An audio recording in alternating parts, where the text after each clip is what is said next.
Hi hello नमस्कार गाईस. तर आज आम्ही जातोय आता संध्याकाळी अलिबागच्या ट्रिपला. 7-7:30 पर्यंत इकडनं निघू आम्ही ऑफिस.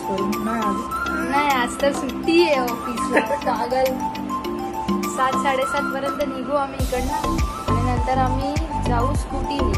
आणि आता एवढे दिवस आम्ही ठरवतोय की ब्लॉग पोस्ट करूया. पण फायनली एवढ्या दिवसानंतर आज आम्ही फर्स्ट आमचा अलिबाग ट्रिपचा मुहूर्त मिळाला. ब्लॉग टाकतोय. आणि आपण कसं जाणार आहे? बाय रोड स्कूटीने. एक्सेस 125. सो आम्ही आज संध्याकाळी निघू स्कूटीने बाय रोड अलिबाग जायला. सो बघू आपण कसं होतोय हा ब्लॉग. आम्ही आता 7:30-8 पर्यंत निघालो होतो अलिबागसाठी आणि आता अर्धा-पाऊण तासात आम्ही अलिबागला पोचू. मॅक्स ड्रायव्हिंग करतोय म्हणून मॅक्स काय व्लॉगमध्ये बोलू नाही शकत आहे.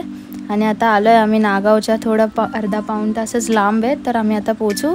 मग आता रात्रीची वेळ आहे म्हणून मग मॅपमुळे गुगलमुळे आम्ही भटकलो सुद्धा. तर आता पुढे व्लॉग घ्यायला जमणार नाही आम्हाला. तर आता आपण डायरेक्ट उद्या सकाळी बघूया. Good morning guys. तर हा बघा मॉर्निंगचा व्ह्यू रिसॉर्टमधून किती मस्त दिसतोय. जिकडे आम्ही स्टे केलंय. रात्री आलो तेव्हा तर काही बघायला नाहीच भेटलं. पण आता सकाळी उठल्या हा व्ह्यू हा एवढा कमाल व्ह्यू आहे ना हा गाईस की तुम्ही लोक अलिबागला जर यायचं ट्राय करत असाल तर मी व्हिडिओच्या एंडिंगला सांगेन की आम्ही कुठे स्टे केला, कुठे काय खाल्लं वगैरे सगळं. तर तुम्ही ह्या रिसॉर्टला नक्की या. तर आता आम्ही जातोय नाश्ता वगैरे करू थोडं आणि नंतर जाऊ आम्ही असंच बीच वगैरे वरती भटकायला. मग थोडा टाईमपास वगैरे करू आणि मग नंतर आम्ही स्पोर्ट्स ॲक्टिव्हिटी वगैरे बघू. आता वॉटर स्पोर्ट्स वगैरे काय करायचं आहे, कसं करायचं आहे. तर हा बघा मॅक्स बघा त्या तोंड बघूनच दिसतंय की चहा किती चांगला असेल. हा आमचा नाश्ता सकाळचा पोहे आणि मिसळ घेतली आम्ही. आणि असं आम्ही निघालो बीचवरती जायला. तिकडे असंच खूप वर्षांनी थोडा गोळा वगैरे खाल्ला.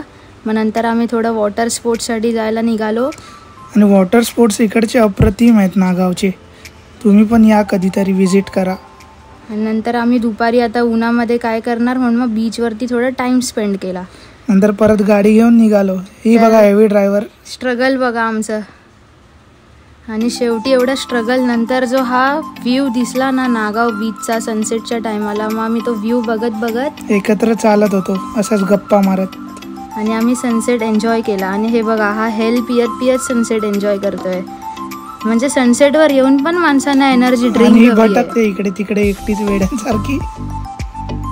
आणि ह्यानी माझी अशी घाणेरडी व्हिडिओ काढली आहे. तर आम्ही असं निघालो परत रूमवरती जायला. मागे बसून तर धगधग होत होती कारण ही गाडी चालवत होती. आणि आता आम्ही जातोय डिनरसाठी. तर आता आम्ही ऑर्डर केला आहे नॉनव्हेज ऑर्डर केलं आहे आम्ही. त्यामध्ये आहे चिकनची थाली आणि त्यासोबत भाकरी. आम्ही एकच थाली ऑर्डर केली आहे कारण मी एवढं सगळं नाही खात. जे उरलेलं मलाच खावं असं नाही आहे काही. No option. म्हणून मग आम्ही भाकरी आणि थाली ऑर्डर केली आहे. आणि आता आम्ही निघालोय परतीच्या प्रवासाला. तर आता आम्ही आलो आहोत अलिबागवरून आणि मॅक्स गेलाय त्याच्या घरी. सो मॅक्स नाही येऊ शकत आता या व्हिडिओमध्ये. मॅक्स नंतर नेक्स्ट ब्लॉगमध्ये करेल आपल्याला जॉईन. तर आम्ही आता आलो अलिबागवरून. आणि जसं की मी तुम्हाला व्हिडिओमध्ये सांगितलं होतं की जिथे आम्ही स्टे केला त्या रिसॉर्टचं नाव आहे मोकलबाग बीच रिसॉर्ट. आणि मोकलबाग बीच रिसॉर्ट हे नागाव बीचपासून हार्डली 10 मिनिटावरती आहे. तर जर तुम्ही तुमची अलिबाग ट्रिप प्लॅन करताय तर मोकलबाग या रिसॉर्टला नक्की भेट द्या. आणि जिकडे आम्ही जेवलो होते जसं की मी बोलली की तुम्ही खास करून मुंबईवरून किंवा कुठूनही फक्त जेवणासाठी अलिबागपर्यंत ट्रॅव्हल कराल तर त्या लंच होमचं नाव आहे महेश लंच होम.